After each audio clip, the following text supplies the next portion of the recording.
Okay, sa atong topiko about sa mga anak nga dili mamati sa mga ginikanan. So karon mga ka-feelings ato na sa iron ang maayong huna-huna nga ikahatag ni Ate Jane sa para sa atong letter sender karon ning kahaponon. So Ate Jane, so may ikasulti nimo sa iyang nabuhat no nga iyang mo na iyong na iya daw naani. Maog yun at will no. So mauna ang gingon pa dili na to mainimod no nga mamahimong bunga sa sa mga desisyon sa mga anak nga magmatinumanon sa ilang kaugalingon nga gusto.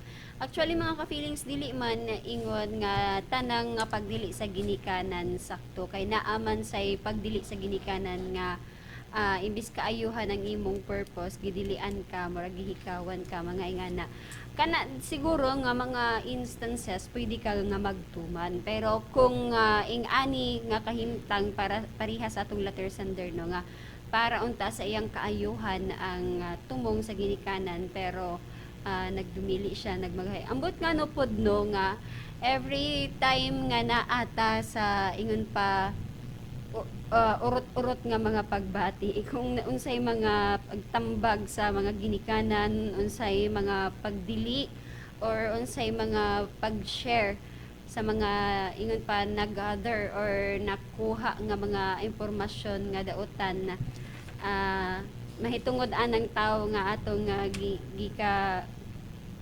gikaibgan mamahimo mang dautan para sa ato instead nga gi-warningan ta or gi-inform ta nga ing ana di ay na nga klase nga pagkatao instead nga i-take to nato as guide para magbuhat ta og desisyon sa umaabot kung i-entertain pa ba nato padayunon pa ba nato or unsa pa sunod nga mga steps ato na mahinong kontrahon ang mga ginikanan no mahimo nga resulta or impact sa ato ang murag gidaot ta or discourage ta pero sometimes man god kinahanglan at maunay giingon no nga kinahanglan dili ta magpadala sa sobra nga mga pagbati kay pag naata sa ingana lagi sobraan or at the peak sa oros-oros nga kuan dili lang sa gugma tiwil di ba dili lang sa gugma sa oros-oros nga kapungot oros-oros nga kalipay kung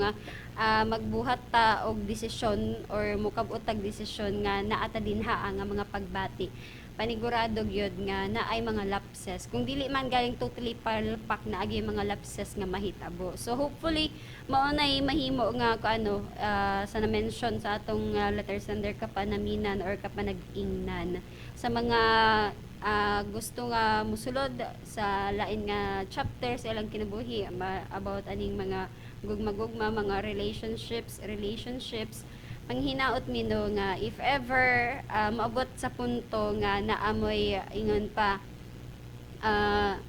napupusuan gyud og maayo and that dili ninyo totally or wala mo'y pinaka background sa kana nga tao dili lang ninyo kanang i-take nga pagpangdaot kung unsa man ang ma-share sa inyo nga information sa mga magulang pa sa inyo sa mga elders kuan man ninyo no matimbang or ma-identify man ninyo ang pagpangdaot kanang information nga gipaabot sa inyo nga pagpangdaot og information nga gipaabot sa inyo as a warning or as details nga may concern sa imuha sa imong kaayuhan so dili lang ta ingon nga kumo kay maunay atong gibati kumo kay siya nagpakitang gila sa nagpa-cute or nagunsa na yung mga gipakita sa imuha is tinuod na gyud na mauna na gyud na ang iyang tinuod nga batasan or mauna na yung pinaka mag-justify sa iyang pagkatao kay sa naingon pa no sa mga studies sa mga observations natural gyud kuno sa tao ang ingon pa magpakaron ingnon so dili tanan nga kung unsa atong nakit-an sa atong atubangan na maoy atong tuuhan so if ever atong mga ginikanan pananglitan maabot ang punto atong mga ginikanan ma-feel ninyo nga medyo nganong oppose man gyud ni si mama nganong oppose man gyud ni si papa kontra man gyud si mama ug si papa aning tawhana unsa man di ay naa ibutang sa inyong hunahuna nga once mo mo interrupt or kanang ma-feel ninyo nga medyo dili kaayo welcome sa inyong ginikanan ang inyong ingon pa na pusuan or na angayan ibutang sa inyong hunahuna na ay something nga kinahanglan pa ninyo nga sayron dili kay kung unsa inyong gibati inyo dayong sundon kay maunay giingon lagi nga walay mahay nga walay pagmahay nga mag-una so Yes, tinuod gyud Ate Gino kung mag-una pa lang so wala problema. wala na yung problema wala yung mga kasakit nga ingon pa pag-agihan so kaning nga tong letter sender karon no sa iyang huna-huna ko mo lagi kay kanang pabor sa iya mag-order taraw mukaon taraw sa ilang kananan dili na kuhaon ang sukli no kay baling murag pamuhunan to niya Yes, oo, trick po to niya. pilaray kantidad sa mga sukli o bahala pag siguro kapila na ka mga adlaw na gibiyaan din ha maipon na nimo pilay kantidad raana kumpara sa imong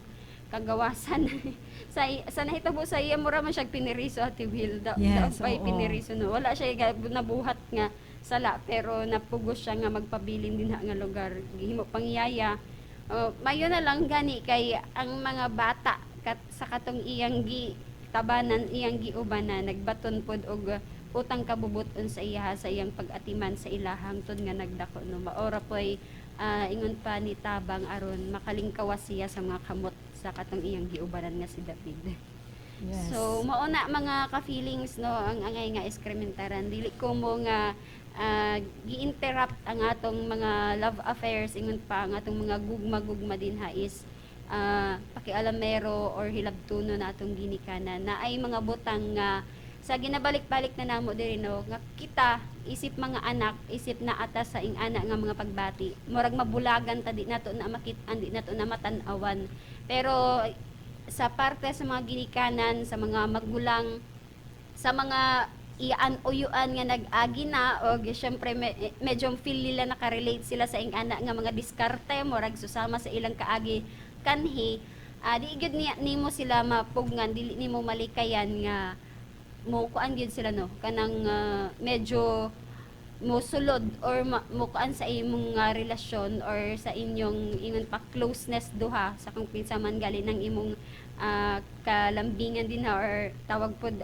sa uban ka fleng-fleng di mo malikayan nga mosulod sila mo interrupt sila maghatag og warning ayaw lang dayon ninyo ingon pa nga ikasakit or dauton ninyo og pagsabot nga makaingon dayon mga hadlang man ni sa akong mga kalipay na ba yung mga ingana Ate Will no Yes, nga, oo nga. Basta naa ka sa kung nag-uros-uros nga feelings, murag maglagot yun ka kung Oo. naay mo kuan sa imo ha mo kanimo bar sa inyong o mo hinder sa inyong relasyon or sa imong feelings. maog yun. So mauna ang kinahanglan nga timan ano sa atong mga bagong tubo labi na sa mga bagong tubo karon no o sa mga ana-ana sa saktong edad pero manapay mga pagduha-duha pud og kahadlok. Ingan ano dili tanang pag-interrupt is para dauton or gob-on kung unsa inyo mga plano. Ang kasagaran man god labi na kung kabalumok nga maayo ang inyong ginikanan ang inyong mga kapamilya. Sometimes pag ang ilang pag-interrupt is pag-guide o pag-warning sa imuha nga na ay something na ay red flag sa kana nga tao. So dili ingon nga magpadala sa kung unsay gibati mas maayo gani nga obserbaran sa nimo bisan pag og grabe na ang gugma kay sa giingon pa nila bisan pa og unsang pagpaantos ang tao nga tinuod nga nahigugma magpabilin gid na sa imuha. Yes, tinong ginaji. Murag inaana ate jud no ang mga kaning mga tininuod gyud pero kung mingon ta nga half 50-50 lang murag siguro na ay balance so makita nila kung unsay panghitabo sa unahan so di gina magka pagka-martyr di ma. Oo. Oo. So inana salamat Ate Jane sa imong gihatag nga kalamdagan no. Ug ana po ko ikadugang murag ika-share nato about sa mga anak ni agi magitag anak no nananatay mga anak so atong paningkamutan nga unta ang atong mga anak kanang masinugtanon nato og naay respeto nato nga mga ginikanan antin ang anak ato ra bang makita karon Ate Jean nga muna sa atong naagian nga kung mo lagi kung diha na nga mga kani butang nga about aning gugma-gugma ta dili na nato sila murag murag sakit sa ilang luog nga ilabuot nga ato silang hatagan og giya or Murag gikulatan na yes, tayo. murag sakit sa ilang buot nga hatagan nato sila og kanang counseling about ana nga ano panghitabo labi na nga naa kay ika comment Ate Jane labi nagsupak sa ilang kabubuton nga imong alang huna-huna gidaot na nimo Mhm. mo na nga medyo masuko na pod sila magrebelde sila sa ginikanan magtuman mo nang sama sa atong letter sender karon nga nakigtaban na noon siya. So mo na dili maayo kay kasagarang resulta Ate Jean sa makig kuan bitaw kaning makig muuban sa Tigtaban. makigtaban kuan gyud sila no failure. Kay wala man sila kasayod kung unsa ang tinuoray nga kinaiya atong o tinuoray nga pagkatao Oo, sa gyud. ilang giubanan sama sa atong letter sender karon nga kadaghan na daay kalima na daay siya nga asawa sa nagkalain-lain nga pangalan. So permi alias Ate Jane. Dagan na biktima. So dili siya magukod kay sa iyang gipakaslan unan laig pangalan, sa iyang gipakaslan ikaduha laig pangalan. So unsaon naman pag nausara da siya katao. So kuan na gito siya unsa may tawag nato niya ato nga tao. Notorious. Yes, kanang marunong na gyud siya no about sa mga babae. So dili siya kasaligan o dili ka kumpiyansahan. Maayo ra ba gyud siya mosulod og laang. Pasulod hatag-hatagan Abtik yun. oo abtik gyud to siya. Trickster, ingon pa. Yes, so mga ka-feelings adunay ko ano kanang atong upat ka pamaagi nga unsaon pag nato pagsunod kuno o pagrespeto sa atong ginikanan. So number 1 isip mga anak sa namati karon.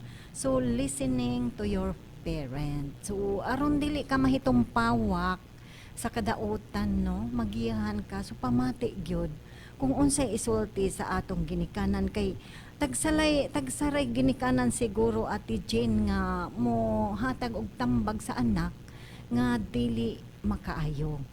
Mura katong Yes. manipulating ko ano kanang mga parents katong di maayo ang ilang tumong. Tumong, oo. Yes, bad influence na sa mga bata. Pero kung makita natong mga anak nga gitudlo sa atong mga ginikanan para sa atong kaayuhan, sumusunod ta.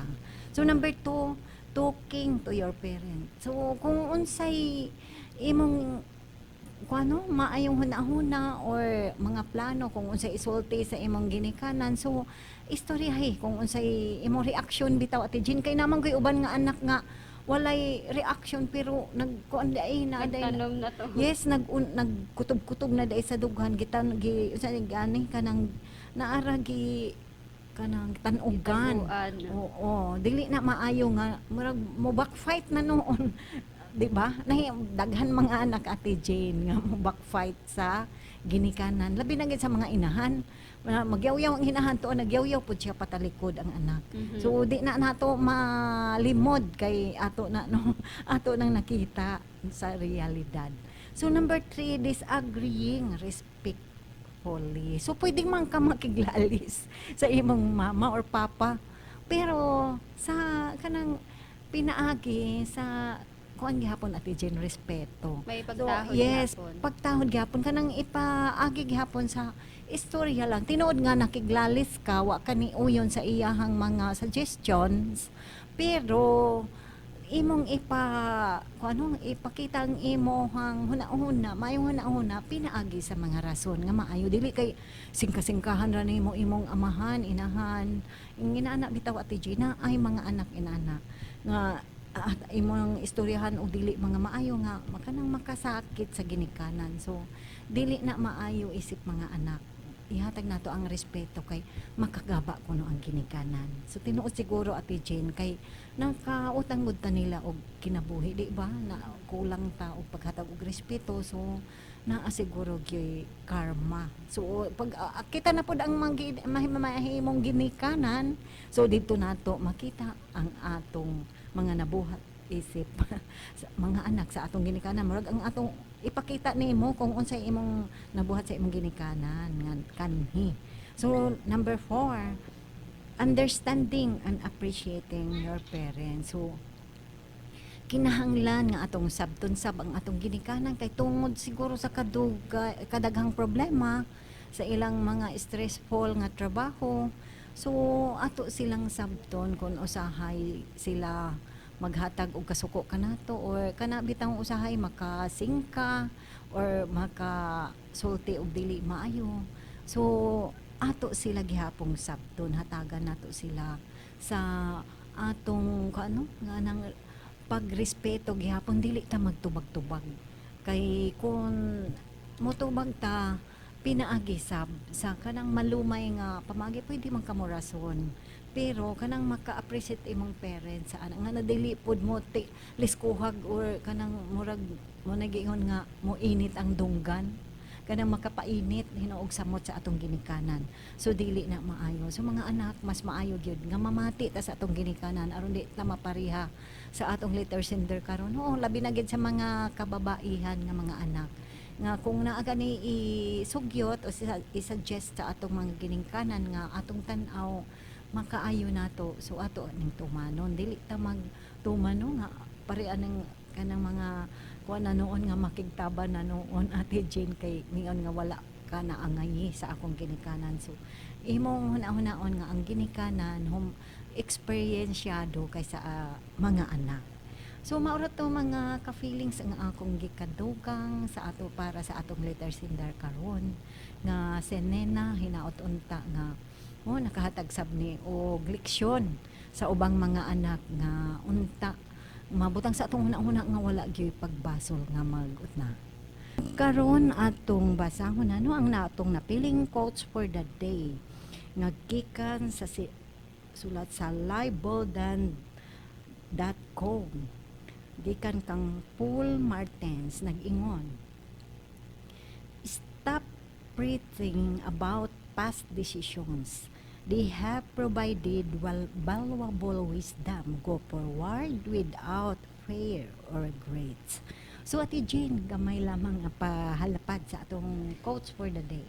Yes, mga ka-feelings, kani nga quote no para ni sa mga naay nabuhat nga mga mali nga desisyon sa ilang mga nangagi pero hangtod karon dala-dala gihapon nila no ang kalagot ang mga kapungot ang mga pagmahay normal man gyud nga mapungot ta sa atong kaugalingon labi na ato gyud tong ingon patinuyuan atong kaugalingon nga mga desisyon pero mao ni atong hunahunahon mga ka-feelings gitugutan ta buta nato sa atong hunahon nagitugutan ta nga magdesisyon ta og ing-adto maka-experience ta og ing-adto kay para makuha nato ang ingon pa mahinungdanon nga kaalam or mga idea or kanang maayo nga huna-huna ba tungod sa atong experience makakuha ta og leksyon ingon pa og hopefully maotoy gamito nato para mas mahimo tang wais sa maabot di na ta ingon pa magpabilin or magpalamon sa mga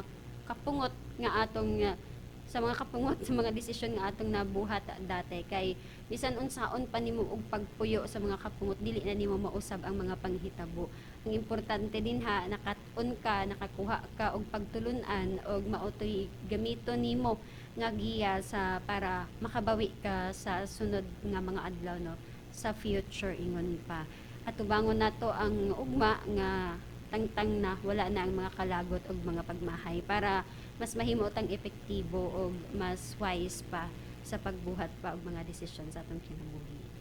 Basahon ang atong Bible verse for the day. Nga gikan sa sulat ni Joshua 7:21.